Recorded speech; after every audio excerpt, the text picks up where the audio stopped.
যে ফিফথ শিডিউলের মূল যে বিষয়টা রয়েছে, কেন এটার প্রয়োজন রয়েছে এবং কেন ভারতবর্ষের অন্যান্য 10টি রাজ্য যেখানে ফিফথ শিডিউল বর্তমানে চালু রয়েছে, আমাদের পশ্চিমবঙ্গেও কেন ফিফথ শিডিউলের প্রয়োজনীয়তা রয়েছে।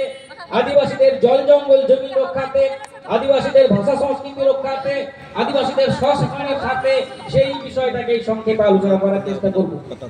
আমরা যে কোনো জায়গায়, যে কোনো সমাবেশে, আজকেও একটু আগে আমরা কতগুলো স্লোগান শুনছিলাম।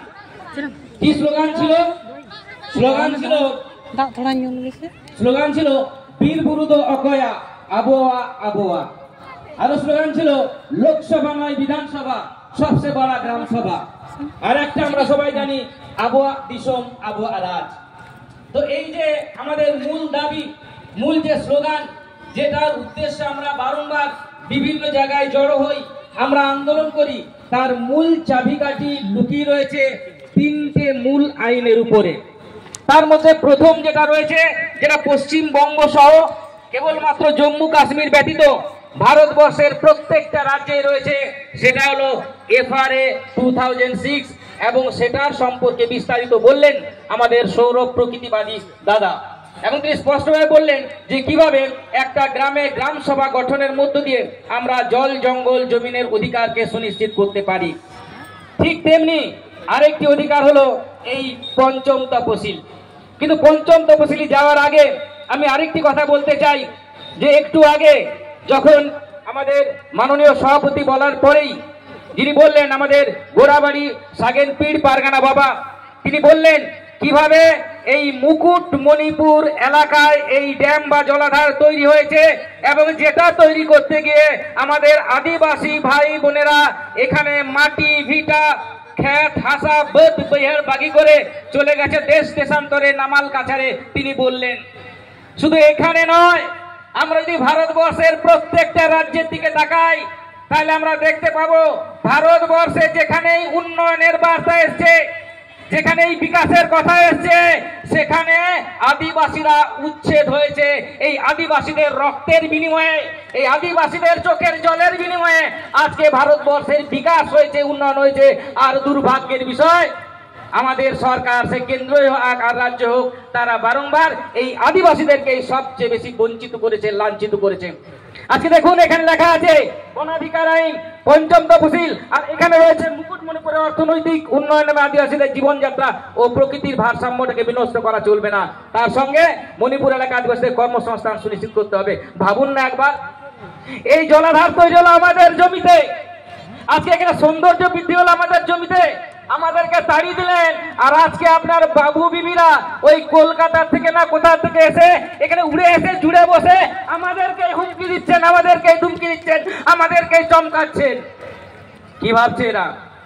যে আদিবাসীরা ঐক্যবদ্ধ নয়, আদিবাসীরা জোটবদ্ধ নয়, আদিবাসীরা আন্দোলন করতে জানে না।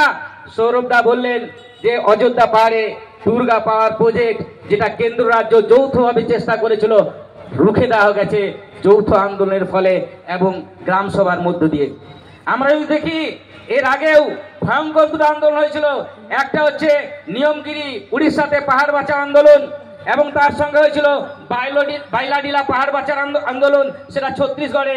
এবং সেই আন্দোলনের ফলে সেই গ্রাম সভার মধ্য দিয়েই 2010 সালে উড়িষ্যার নীলমগিরি পাহাড়ের বক্সাইট খনিকে রুখে দেওয়া গেছে। আর তার সঙ্গে সঙ্গে ছত্তিশগড়ে ওই আদানি কোম্পানির যে বাইলাডিলা পাহাড়ের যে খনন কার্য, সেটাও রুখে দেওয়া গেছে 16/6/2019 তারিখে। সে ঠিক কথা বলেছেন, আন্দোলন ভিন্ন, কখনো আদিবাসীরা অধিকার আদায় করতে পারে না, আন্দোলনটা জরুরি। এবার আসি আমি যে কথাটা, যেটা আমার বিষয়, সেই বিষয়টা হচ্ছে ফিফথ শিডিউল। ফিফথ শিডিউল পশ্চিমবঙ্গে লাগু নেই, এখনো হয়নি।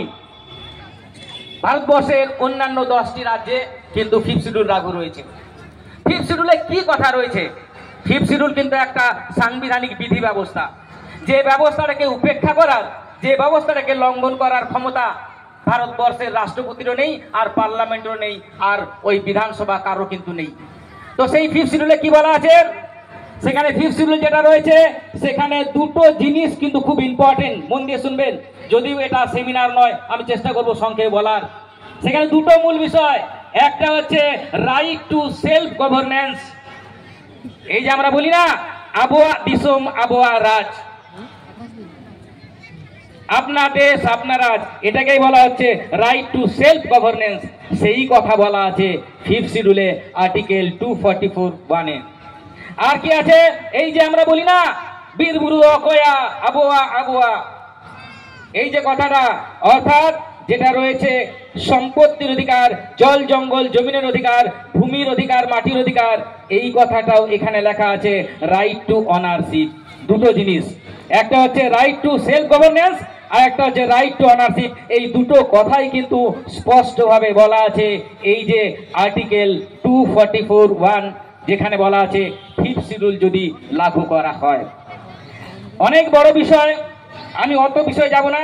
এখন 5th শিডিউলের এমটা কি, কেন ভারতবর্ষে সংবিধানের মধ্যে এই 5th শিডিউল এবং 6th শিডিউল, 6th শিডিউলটা আলাদা বিষয়, অন্য পরে বলা যাবে, 5th শিডিউলটাকে হঠাৎ করে রাখা হলো কেন, কি চাই 5th শিডিউল? আমি দুটো কথা বললাম। এখানে স্পষ্টভাবে সংবিধানের মধ্যে উল্লেখ আছে আদিবাসীদের স্বশাসনের অধিকারকে সুনিশ্চিতকরণ করা হবে। কিসের মধ্যে দিয়ে? 5th শিডিউলের মধ্যে দিয়ে, স্বশাসন। ভিলেজ অ্যাডমিনিস্ট্রেশন যাহা বলবেন দা আতুবাইসি, নয় যে 16 আনা সিস্টেম, মরাওয়াড়া সিস্টেম, নয় যে আবহাওয়া লই লাকচার, অনেক হরকমে না যে কাস্টমারি ল তোমাদের কোথায় আছে, কোন আদালতে তোমাদের রয়েছে, কাস্টমারি ল কোন জায়গায় লেখা রয়েছে? প্রায় কমে না কুকলিকে দয়া, ওই কাস্টমারি ল যত রয়েছে, আদিবাসীদের যত পরম্পরা রয়েছে, আদিবাসীদের যত লই লাকচার রয়েছে, আদিবাসীদের যত নিয়ম নেমাচার আছে, এইগুলোকে সংরক্ষণ করার কথা বলা আছে, প্রিজার্ভেশন করার কথা বলা আছে 5th শিডিউল এলাকায়।